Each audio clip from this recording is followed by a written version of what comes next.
digunakan pada penelitian-penelitian akuntansi, manajemen, ataupun penelitian-penelitian ilmu sosial lainnya.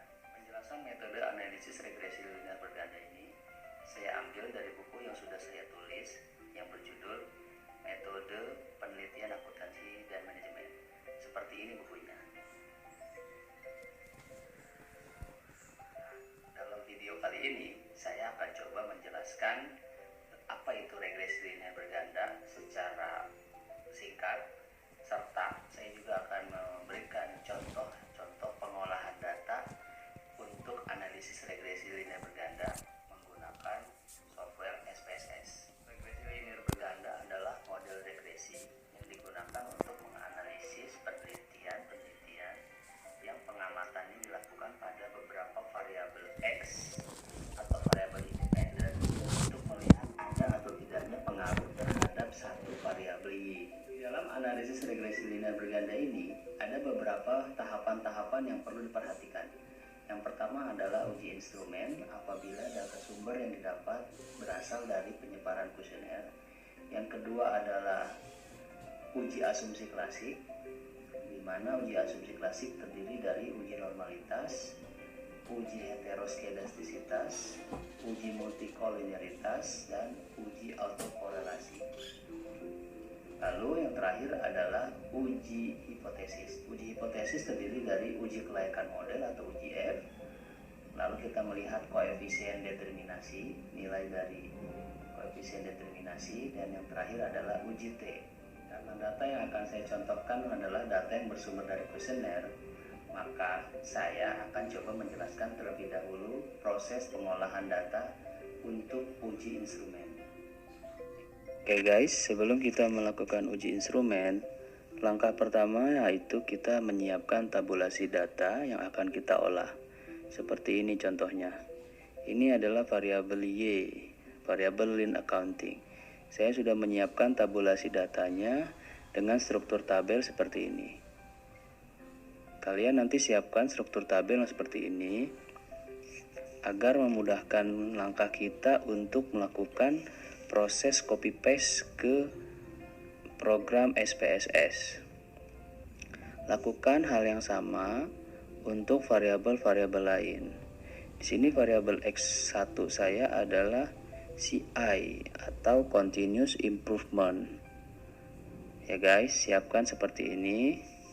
Ini juga nanti akan kita copy paste ke program SPSS. Seperti ini ya bentuknya ya. Tabulasi data dengan struktur tabel Excel seperti ini.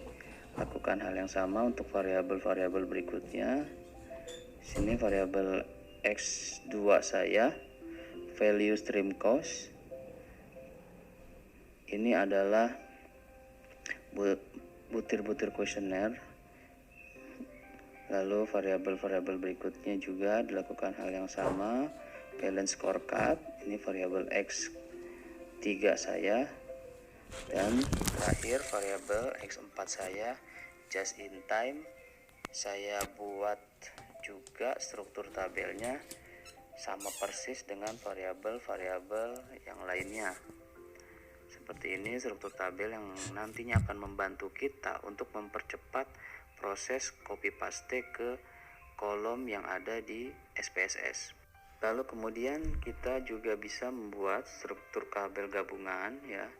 Fungsinya di sini untuk lebih mempermudah kita dalam melakukan copy paste ke tabel yang ada di SPSS nanti, karena ini berisi semua data gabungan dari semua variabel yang kita teliti. Jadi kita tidak perlu mengcopy paste satu-satu variabel, tapi bisa langsung secara keseluruhan sekali kerja. Nah, seperti ini bentuknya ya.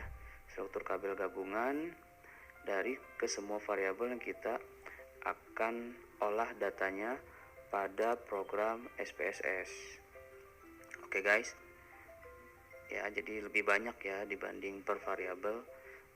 Tapi ini mungkin lebih efisien dan efektif kalau saya melakukan hal ini, tidak satu-satu. Jadi saya buat dulu struktur tabel secara keseluruhan.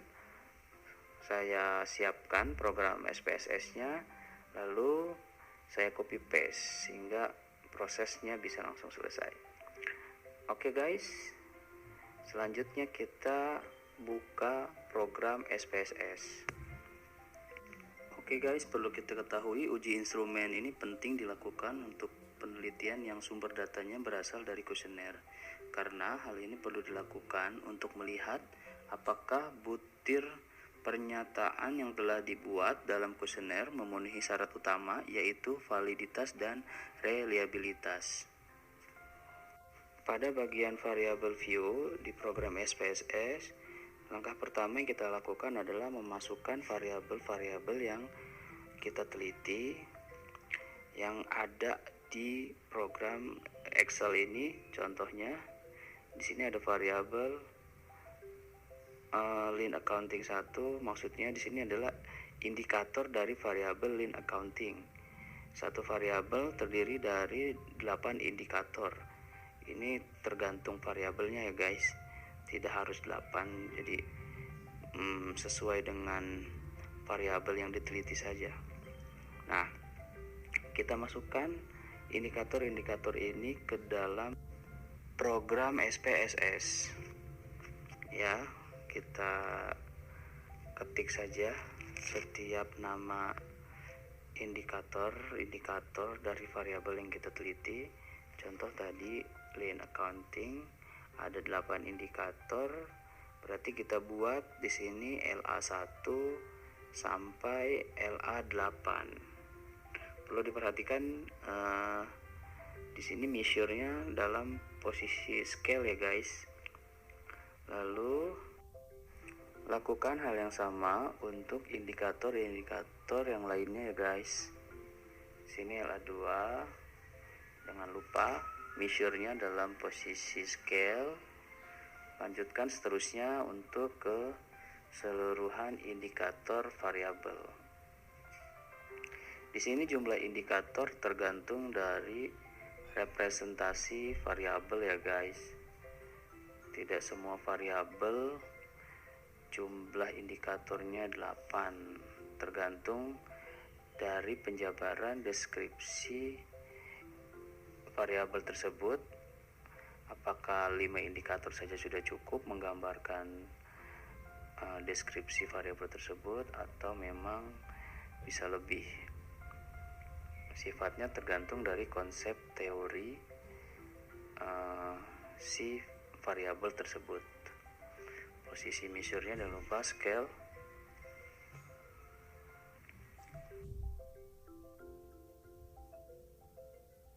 Begitu juga untuk variabel yang lainnya ya guys. Di sini indikator dari variabel X2 saya buat struktur tabel di SPSS-nya sama persis dengan indikator variabel X1 sebelumnya yang sudah saya buat. Saya susun dulu tiap-tiap indikator. Di sini sama pula ada 8 indikator.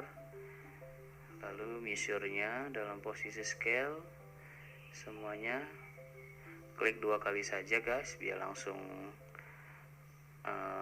otomatis.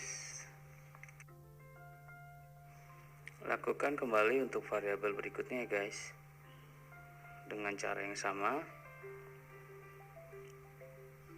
Jangan lupa measure-nya dalam posisi scale.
Kemudian selesai kita menginput keseluruhan indikator dari variabel yang kita teliti, kita rubah pada kolom desimal ini menjadi 0. Lakukan hal yang sama untuk keseluruhan indikator variabel yang akan kita teliti. Ya, jangan sampai salah guys ya. Sini dalam posisi 0 semuanya.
Setelah selesai semuanya, kolom desimal kita nolkan, kita masuk ke data view.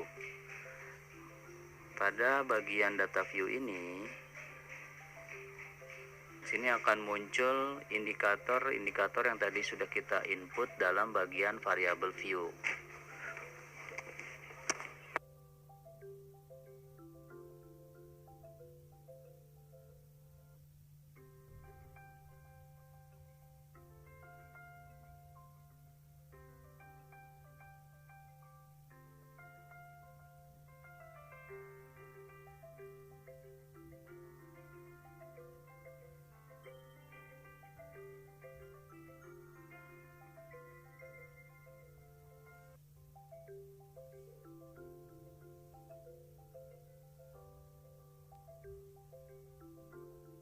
Kemudian kita copy paste data dari indikator setiap variabel yang kita buat dalam sheet gabungan. Kita copy datanya saja, karena nanti yang akan kita olah adalah data ini guys. Oke, copy semua, dipaste ke data view SPSS yang sudah kita siapkan. Oke guys. Nah, maka akan muncul seperti ini, persis seperti data gabungan yang ada di Excel. Ini maksud saya menganjurkan agar kita membuat data gabungan dalam format Excel terlebih dahulu, agar memudahkan kerja kita ketika nanti melakukan proses uji instrumen yang terdiri dari uji validitas dan reliabilitas dengan data yang bersumber dari indikator-indikator setiap variabel yang akan kita teliti. Seperti ini guys bentuknya.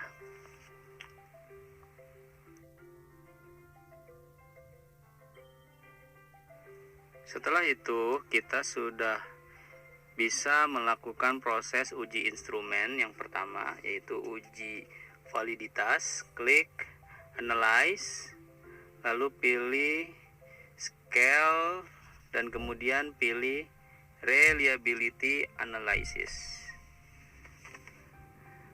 Nah, di sini blok butir pernyataan untuk setiap variabel. Contoh di sini variabel LA, lean accounting.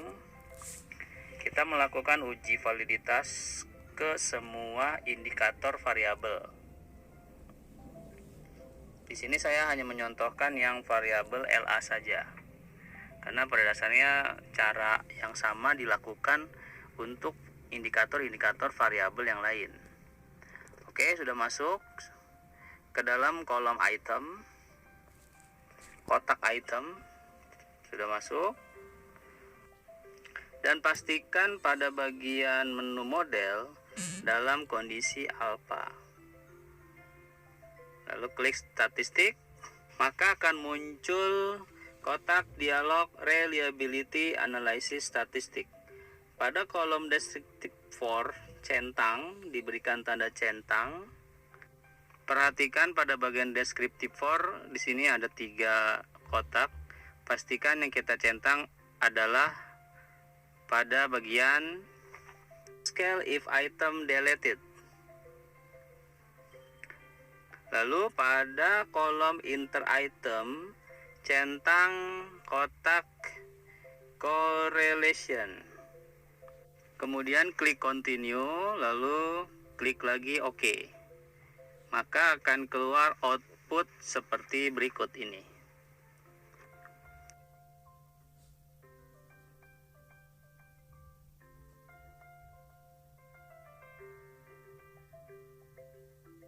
Nah guys, kita di sini cari tabel item total statistik untuk melihat hasil dari uji validitas, di mana kita tadi melakukan pengujian uji validitas pada indikator variabel LA, lean accounting. Variabel lean accounting memiliki 8 indikator. Jadi di sini kita lihat ya, nilai dari kolom corrected item total correlation ini kita bandingkan dengan nilai R tabel. Untuk mendapatkan nilai R tabel, kita harus menghitung dulu berapa degree of freedom dari sampel yang kita miliki. Rumusnya adalah DF sama dengan N dikurang 2. Berarti N di sini adalah jumlah sampel. Saya menggunakan 100 sampel. 100 dikurang 2 berarti didapatlah nilai DF-nya itu sebesar 98. Kemudian nanti dibandingkan dengan jumlah signifikansi yang digunakan. Saya menggunakan signifikansi sebesar 5%. Jadi nanti di sini di tabel R kalian lihat pada baris 98 kolom 5%, maka didapatlah nilai degree of freedom sebesar 0,197. Maka di sini kita bisa lihat apabila ada nilai butir pernyataan yang di bawah 0,197, maka butir pernyataan itu dikatakan tidak valid. Maksud tidak valid adalah bahwa butir pernyataan dianggap tidak bisa dijadikan alat ukur penelitian. Lalu kita bisa lakukan kembali pengukuran uji validitas untuk instrumen variabel yang lain. Kalau tadi adalah variabel lean accounting, kita lakukan hal dan cara yang sama untuk variabel-variabel berikutnya. Lakukan dengan cara yang sama teman-teman semuanya. Sini intinya adalah setiap indikator semua variabel harus dikatakan valid. Tadi saya sudah jelaskan, valid ini artinya bahwa indikator-indikator tersebut apabila lolos dari uji validitas ini, maka indikator tersebut bisa dijadikan alat ukur untuk pengukuran variabel yang kita akan teliti.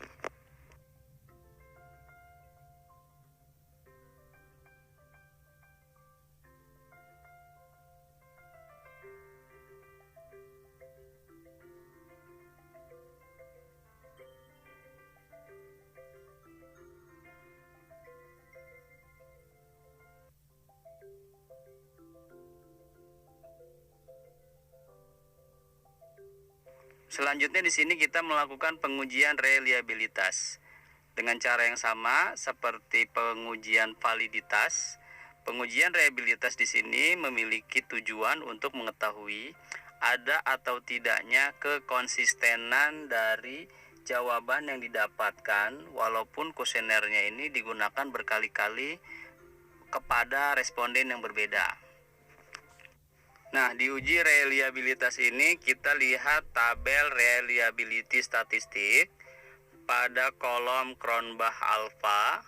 Di sini didapat nilai Cronbach alpha sebesar 0,648.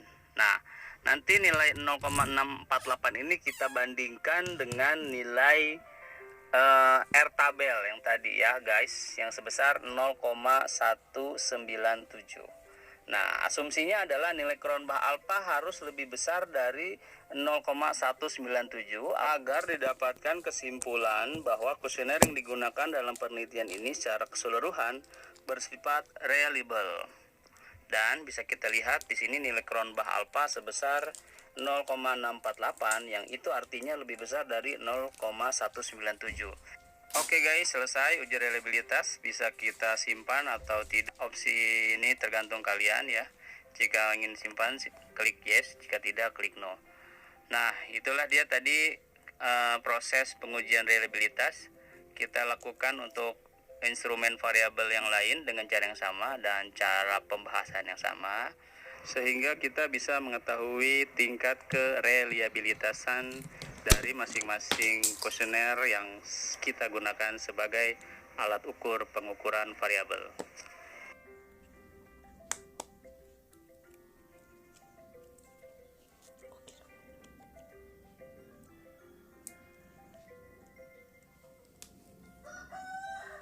Dan setelah selesai melakukan pengukuran reliabilitas untuk seluruh variabel, maka yang perlu kita lakukan adalah jangan lupa di save ya guys hasil kerja ini, karena suatu saat mungkin bisa kita pergunakan kembali.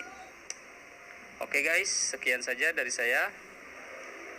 Saya akhiri. Subhanakallahumma wa bihamdika asyhadu alla ilaha illa anta astaghfiruka wa atubu ilaik.